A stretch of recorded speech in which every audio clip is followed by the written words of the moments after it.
जय हिंद दोस्तों। आज की क्लास में हम हिंदी व्याकरण के अंतर्गत वर्णों का उच्चारण स्थान देखने वाले हैं। ये हमारा हिंदी के व्याकरण के वर्णमाला के अंदर के अंतिम टॉपिक होगा। इसके बाद हम जैसे ही ये वाला टॉपिक ख़त्म होगा तो इसके बाद जितने भी क्वेश्चन CGPSC व्यापम के द्वारा हिंदी व्याकरण के वर्णमाला से संबंधित क्वेश्चन पूछे गए हैं, है ना, उन सब को हम कवर करेंगे। ठीक है, लगभग 100 से 150 क्वेश्चन होंगे। इतना क्वेश्चन करने के बाद मेरा दावा है कि इस चैप्टर से आपका एक भी क्वेश्चन नहीं छूटेगा। ठीक है, तो यदि इससे पहले आपने जो वीडियो नहीं देखे हैं हमारे, तो वो पहले देख लीजिए, क्योंकि ये लास्ट वीडियो है और ये वीडियो बाकी पुराने वीडियो से ही रिलेटेड रहेगा। आज हम सबसे महत्वपूर्ण चैप्टर ये पढ़ा रहे हैं कि किस वर्ण का उच्चारण मुख गुहा के किस भाग से होता है, जिसको हम पढ़ते हैं ना KTMDO या फिर कचट तप, है ना। तो हम आज हम इस वीडियो में 52, ठीक है, 52 आपके वर्ण होते हैं। उन 52 वर्णों का उच्चारण का स्थल सीखने वाले हैं महज ही कुछ सेकंडों में। इसके बाद आपको कोई भी वीडियो देखने की ज़रूरत नहीं पड़ेगी, और यदि आप एक एक लाइन रटना चाहते हैं तो वो रट कर आप हमेशा के लिए याद नहीं रख सकते, लेकिन 2 या 3-4 बार इस टेबल को आपने अपने हाथ से ही किसी रफ पेपर में लिख के अगर बना लिया तो मेरा दावा है कि आप दोबारा इसको कभी नहीं भूलेंगे। ठीक है, तो चलिए आगे बढ़ते हैं।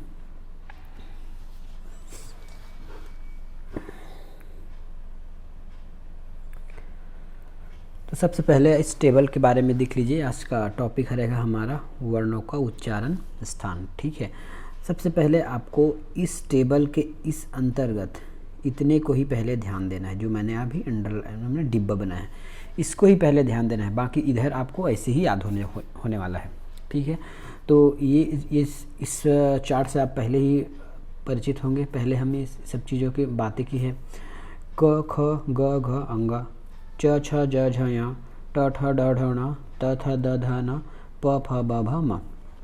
ठीक है, तो इनका उच्चारण स्थान क्या होगा हमने लिखा है। ये हमारा ट्रिक है ना, इसको याद रखिएगा। KTM जो ये वीडियो पहली बार देख रहे हैं, ये इससे पहले का वीडियो देख लीजिए कि ये KTMDO मैंने क्या लिखा है, उससे आपको पता चल जाएगा। फिर भी मैं आपको एक ट्रिक बता देता हूँ। जैसे आप अपने दोस्त से ATM मांगते हैं ना, ATM दो ऐसा करके मांगते हैं, तो बस आप इसी को याद रखना है। आपको A की जगह आपको K लिखना है और इसको लाइन से लिख देना है KTM2 इस प्रकार। ठीक है, ये हमारा ट्रिक है। ये आपके उच्चारण स्थान से संबंधित ट्रिक है। ठीक है, के से क्या होता है, तो के से होता है आपका कंठ। ठीक है, के से आपका होता है कंठ। इसको मैं कहीं लिख लेता हूँ, मिटा रहा हूँ। के से होता है आपका कंठ। ठीक है, टी से होता है आपका तालु, ये हो गया तालु। ठीक है, और एम से होता है आपका मूर्धा। एम से होता है आपका मूर्धा। डी से होता है दंत, दंत से, और ओ से होता है ओष्ठ, ये देख लिया। ठीक है, के से होता है कंठ, टी से होता है तालु, एम से होता है मूर्धा, डी से होता है दंत, ओ से होता है आपका होठ। ये आप समझ गए। अब जहाँ जहाँ मैंने के लिखा है उसके सामने की जितनी भी रो बनी है यहाँ तक, वैसे इधर को आपको फिलहाल नहीं देखना है। ये जहाँ तक इस लाइन में जितना भी लिखा हुआ है उसका उच्चारण कंठ से होगा। ठीक है, तो पहले तो आप इतना ही देख लीजिए। ठीक है, के क ख ग घ अंगा, च छ ज झ य, ये आपके तालु से होगा, ये तालु से होगा, ये मूर्धा से होगा, ये दंत से होगा, ये। ठीक है, अब मैं आपको बताता हूँ कि तालु, मूर्धा और दंत क्या चीज़ होता है। मैं यहाँ पे एक जीव का वो बना रहा हूँ स्ट्रक्चर, एक जीव का, आपके मुख जिह्वा का जीव बना रहा हूँ। अब देखते हैं के कंठ। कंठ हमारे मुख में किस स्थान को, सबको पता है कंठ नीचे होता है, तो वो तो सबको पता है। फिर भी आप बोलकर कोशिश कीजिए। क ख ग घ अंगा, इतना बोलने पर आपका आवाज़ ऐसा लगता है कि कंठ से निकल रहा है, तो हम कंठ को नीचे लिख देते हैं, सबसे नीचे में। उसके बाद तालु देखिए, तालु में पहले बोल के देखिए, च छ ज झ य, च छ ज झ य। आप च छ ज झ य बोलने पर आपका जो जीभ है ऊपरी दांत के मूल के आसपास जा रहा है। है ना, ऊपरी दांत के मूल के आसपास जा रहा है, तो उस हिस्से को हम कहते हैं तालु। उस हिस्से को हम तालु कहते हैं। अब आते हैं मूर्धा, एम से मूर्धा, ट ठ ड ढ ण, ट ठ ड ढ ण। देखिए ट ठ ड ढ ण बोलने पर आपका जीभ हल्का से कर्व ले रहा है और नाक के नीचे का जो मुख के अंदर नाक के नीचे का जो हिस्सा है, मांस है, वहाँ जाकर टकरा रहा है बीच में, मुख के बीचों बीच। ठीक है, तो उस स्थान को हम कहेंगे मूर्धा, वो मूर्धा है। दंत, त थ द ध न, त थ द ध न। अब जैसे ही त थ द ध न बोलेंगे तो आपका जीभ नीचे वाली दांत से टकरा रहा है, त थ द ध न, कभी कभी ऊपर वाले से भी, तो इसको हम बोलेंगे दंत। ठीक है, दंत। और ओ में आ जाइए, ओ मतलब होता है होठ, प फ ब भ म, जहाँ दोनों ओठ मिले, है ना, तो ये लास्ट में होठ, आपके दोनों होठ मिले। तो ये है आपके मुख के उच्चारण का स्थान क्रमवार। ये आपका मुख के स्थान का क्रम नहीं है, ये आपके उच्चारण स्थान है। किसका? आपके वर्णमाला का उच्चारण के क्रम है, और यह मुख का क्रम है, KMTDO। बस यहाँ इतना अंतर है, अब T और M को आपका जगह को स्वैपिंग कर देना है। T पहले आ गया है, M पहले आ जाता है, T बाद में आता है, बाकी सब इसमें भी लाइन में सेम है। तो ये आप समझ गया कि कौन सा वर्ण किस स्थान से उच्चारित होता है। क ख ग घ ङ च छ ज झ ञ ट ठ ड ढ न त थ द ध न प फ ब भ म। इसके लिए आपको इस तरह का चार्ट बना के कई बार लिखने की प्रैक्टिस करनी होगी, कई बार कहीं, और अच्छे से समझ गया तो 3 या 4 बार बहुत है। ठीक है, तो अभी हमने 25, ठीक है, ये 25 है, ये 25 है ना, इतना 25 है, तो हमने 25 का उच्चारण स्थान ठीक लिए, सीख लिया ऐसे लिख कर कि इतने इसमें जो लिखा कंठ होगा, क ख ग घ ङ कंठ है। क्वेश्चन में ऐसा आता है कि छ और ट किस इसका उच्चारण स्थान क्या है ना। तो इस तरह क्वेश्चन आपको कई प्रकार के मिलते हैं, कई बार अलग अलग देते हैं, कई बार मिला के देते हैं। ठीक है, ये 25 के स्थान पता चल गया। अब देखते हैं इस 25 के सिवाय ये इसका उच्चारण, तो देख इसका कंठ से होता है, इसका तालु से होता है, यहाँ का न का मूर्धा से होता है, न का तो 10 दांत से होता है, और म का ओठ से होता है। लेकिन साथ साथ अब केवल कंठ, इसका उच्चारण केवल कंठ से नहीं होता, इसका म का उच्चारण केवल होठ से नहीं होता, इसमें आपकी नाक की भी जो नाक से जो आवाज़ निकलती है, अंग की मात्रा निकलती है, उसका भी इसमें हिस्सेदारी होता है। तो इसको हम बोलते हैं नासिक्य, क्योंकि इनका उच्चारण होता है, ये ड का उच्चारण कंठ एवं नासिक से। यदि इनका उच्चारण स्थान पूछे तो आपको क्या लिखना है, इसमें लिखना है नासिक्य, सभी में ऐड करना है। मैं वो कर रहा हूँ, डू कर रहा हूँ, ये देखिए। तो हम इसका क्या बोलेंगे, कंठ प्लस नासिक। यहाँ का क्या बोलेंगे, तालु प्लस नासिक। न का क्या बोलेंगे, मूर्धा प्लस नासिक। और न का क्या बोलेंगे, तो दंत प्लस नासिक। या क्वेश्चन में कई बार अगर नासिक के व्यंजन आए तो भी आपको इसी को ही लगाना है। ठीक है, नासिक के व्यंजन आए तो भी आपको इसी को ही लगाकर आना है, क्योंकि यही हमारे नासिक है, और इसी को हम पंचमाक्षर भी बोलते हैं। ठीक है, इतने को हम पंचमाक्षर भी बोलते हैं, क्योंकि ये 5वां है, तो 5वां अक्षर पंचमाक्षर। इसको और ज़्यादा डिटेल में हम पढ़ने वाले हैं वर्तनी की क्लास में। ठीक है, तो ये आपके 25 का पूरा उच्चारण स्थल याद हो गया होगा आपको। KTM2 से ऐसे ही लिखना है आपको, बस ऐसा टेबल बनाना है और ये ऐसा लिखना है KTM2। ठीक है, ये हमने 25 का उच्चारण स्थान पढ़ लिया। अब देखते हैं 4 का, प्लस इधर 4 और है, ये है आपका ह श श श। ये आपका उष्म व्यंजन है, ये उष्म। ठीक है, ये उष्म है, तो ह श श आपको लिखना इसी क्रम में, ह श, उसके बाद पहले तो ह लिखना है के सामने, उसके बाद शक्कर षटकोण सरोता, ऐसे याद कर लीजिए, शक्कर षटकोण सरोता, क्योंकि ये तीनों श एक बराबर है तो याद होता नहीं है। तो ह सबसे पहले ऊपर आएगा, उसके बाद आएगा शक्कर षटकोण सरोता। शक्कर खाने वाला पहले, सरोता काटने वाला बाद में। ऐसा करके याद, कोई ट्रिक बना के आप याद कर लीजिए, ह श श श, ह श श श। ठीक है, ये हो गया। तो ये आपको 4 याद हो जाएगा। याद करने के लिए आपको लिखना पड़ेगा। देखिए इसका ट्रिक क्या होगा, पहले तो आप वो ह लिखना है, उसके बाद शक्कर, षटकोण, सरोता। शक्कर खाने वाला पहले और सरोता काटने वाला बाद में, बीच में षटकोण। ठीक है, बीच में षटकोण। जैसे हमने हिंदी में बचपन में पढ़ा था ऐसी, तो ये 4 आपको ऐसे याद हो गया। प्लस 4 और याद करना है। यह अंतस्थ, यह है आपका अंतस्थ। अंतस्थ यह अलावा, ये तो इसी लाइन में है। देखो यहाँ पे आप के से स्टार्ट किए थे, वहाँ फिर एक बार और नीचे आ जाइए। ठीक है, एक बार और नीचे आ जाइए। तो यहाँ यह अलावा एक बार नीचे से स्टार्ट करना। देखिए ये आपने के से स्टार्ट किया है, तो एक घर छोड़ दीजिए और यह अलावा ऐसे लिखिए। यह अला 3 बार लिखना है, यहाँ तक इसको बराबर लाना है स तक। तो यह अला ऐसा ट्रिक बनाते जाइए और लिखते जाइए, आपको आसानी से प्रैक्टिस हो जाएगा। ये आपका स तक आएगा। ठीक है, यह अला। ठीक है, अब है आपका व, तो व आपके दोनों में आता है, दंत और होस्ट में, इसलिए व को हम दंतोष्ट कहते हैं। इसीलिए हम व को दंतोष्ट कहते हैं। ठीक है, दंतोष्ट कहते हैं इसको। तो ये आपको याद रहेगा। पहले लिखना है आपको ऊष्म में ह और शक्कर, सरोता, सॉरी शक्कर, षटकोण, सरोता। खाने वाला पहले, काटने वाला बाद में। तो ह खाने वाले शक्कर पहले, फिर षटकोण है और उसके लास्ट में सरोता है। और जैसे ही अब उसके बाद आपको अंतस्थल याद करना है, तो य र ल, य र ल, एक घर छोड़ दीजिए, य र ल लिख लिए। अब वह है, तो वह आपका दोनों में रहेगा, दंत और होठ में। वह बोल के ही देख लीजिए। वह ऐसे ही वह बोलते हैं, आपका दंत और होठ एक साथ मिल रहा है। बोल के देखिए वह, तो नीचे वाला होठ आपके ऊपर वाले दंत से जाके टकरा रहा है। ठीक है, इतना याद हो गया। तो हमने कितना याद कर लिया अभी तक?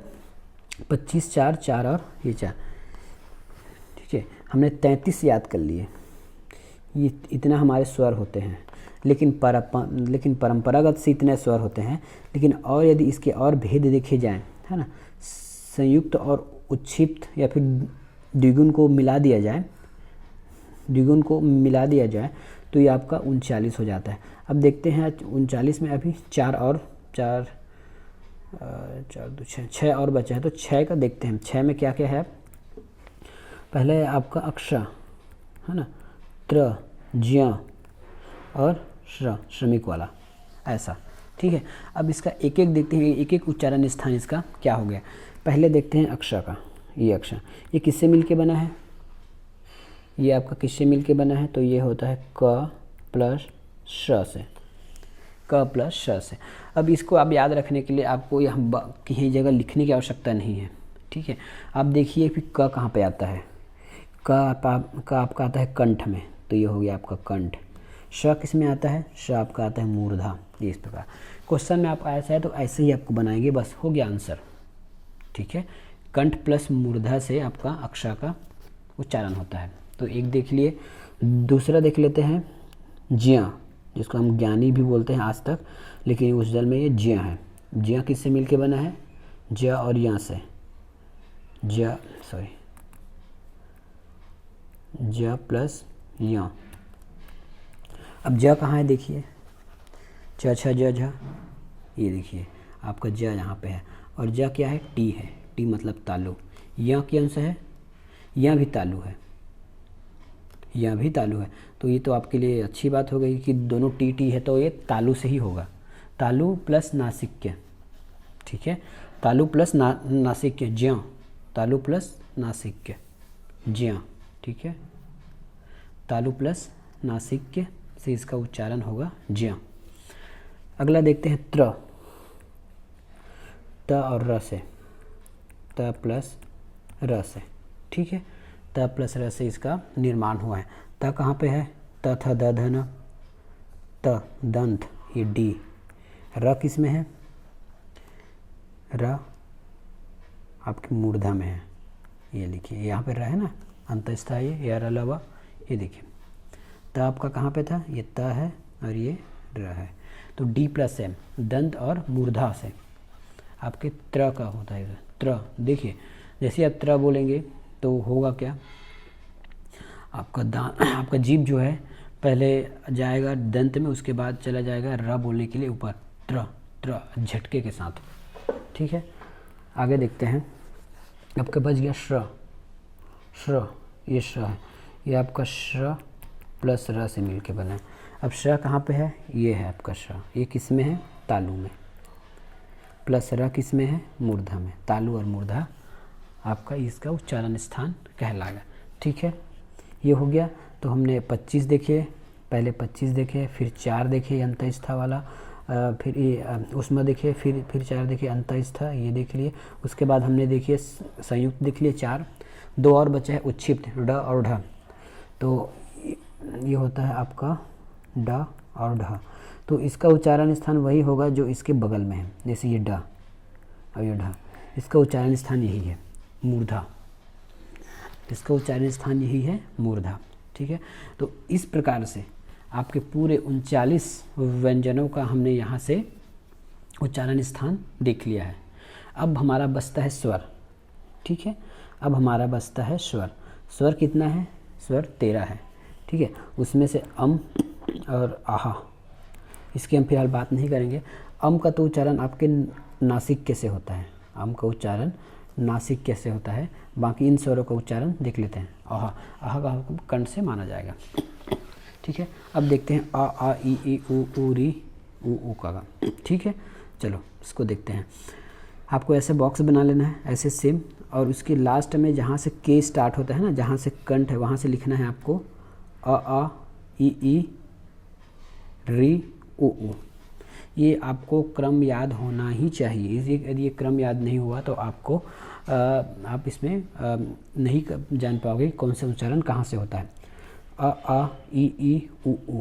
देखिए, पहले आ लिखिए, ई लिखिए, फिर उ फिर री, या फिर इसको अच्छे से कंठ में आपके दिमाग में बिराज लीजिए, आँखें में फ़ोटो खींच लीजिए, जो करना है वो कीजिए, लेकिन इसको याद कर लीजिए। पहले क्या लिखेंगे, आ, फिर ई, फिर ई के बाद री लिखेंगे। ई और री का साउंड एक ही है ना, आ ई फिर री। देखिए, आ ई फिर री। ठीक है, इसका साउंड एक बराबर लगता है ना आपको, एक जैसा लगता है। आ ई वैसे आता है लाइन से ऊ पहले आता है, लेकिन आ ई री, फिर एक घर छोड़ देना है, फिर ऊ लिखना है। ठीक है, एक घर छोड़ देना है, फिर ऊ लिखना है। ठीक है, एक घर छोड़ देना है, फिर ऊ लिखना है। देखिए, याद कीजिए, आ ई। देखिए, दोनों एक ही में रहेगा ना, आ ई ऊ, आ ई री और ऊ। तो आ का हमारा उच्चारण स्थान हो जाएगा कंठ, आ का उच्चारण हो जाएगा कंठ, ई का हो जाएगा तालु, री का हो जाएगा मूर्धा। री बोल के देखिए ना, री जैसी बोलते हैं। आपके मुख की गुहा में आपका जो जीभ है वो हल्का सा कर्व लेकर ऊपर को टच कर रहा है, रे। ठीक है, और होठ ऊ आपका होठ से हो रहा है ऊ। ठीक है, वो आपके होठ से पता चल रहा है ऊ, ऐसा हमने समझ लिया। ऊ हल्का से होठ दोनों मिल नहीं रहा है, लेकिन होठ से ही इसका उच्चारण हो रहा है ऊ।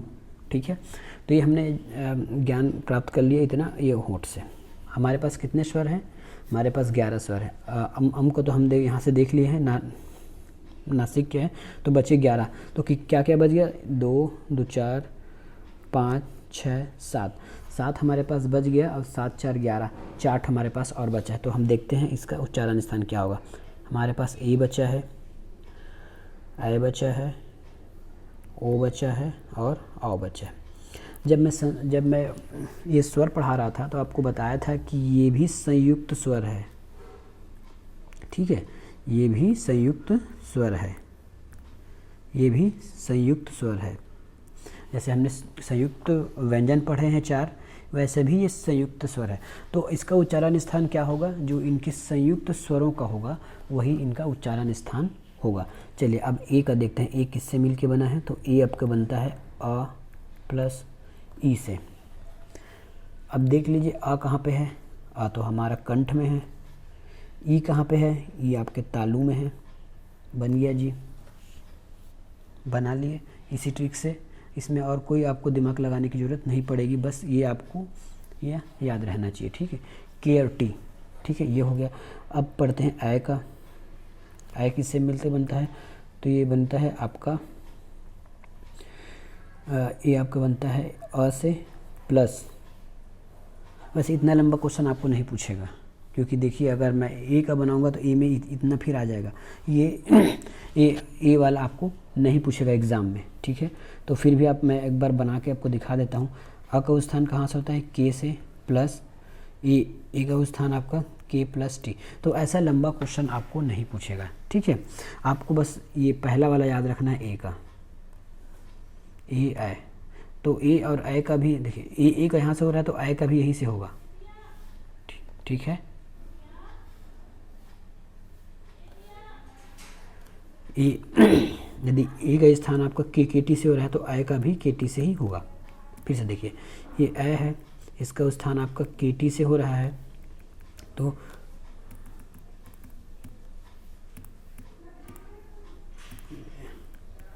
इसका स्थान आपका के टी है तो आपका आई का भी के टी होगा, ठीक है, याद रख लीजिए। दूसरा है आपका ओ का। ओ कैसे बनता है? वो आपका बनता है आ प्लस ऊ से, आ प्लस ऊ से। आ कहाँ पे है? आ के में है। ऊ कहाँ में है? वो आपका ओ में है, के ओ, मतलब कंठ प्लस होठ, ओ ओ बोल के देख लीजिए। ओ आपका कंठ भी काम कर रहा है और आपका मुंह भी गोल हो रहा है। इसी प्रकार आओ, ये लीजिए, तो के ओ ए भी हो गया। इस प्रकार हमने पूरे वर्णों का उच्चारण यहाँ पे सीख लिया। आपको इसका टेबल बनाने आना चाहिए, ठीक है। अब यही मैं, जैसे मैंने पहले बता चुका है प्रांत तत्व क्या क्या होते हैं यहाँ पे, और अगर आप देखना चाहें तो देख लीजिए। प्रांत तत्व में आपको अघोष, प्रांत तत्व में आपको अल्पप्राण, महाप्राण, अल्पप्राण, महाप्राण, अल्पप्राण, महाप्राण ऐसे लिखना है। ये वैसे मैंने इसके लिए सेपरेट वीडियो अल्पप्राण महाप्राण बता दिया है। यहाँ पे आप एक और बात बता देता हूँ।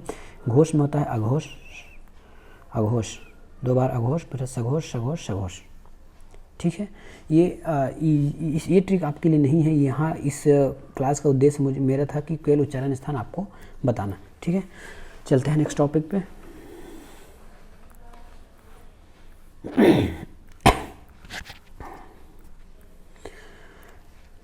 हमें शब्दकोश पे स्थान समझना था, ठीक है। तो मैं फिलहाल कुछ चीज़ें काट देता हूँ, फिर बाद में आपको समझाऊंगा। ये आपका यहाँ नहीं रहेगा,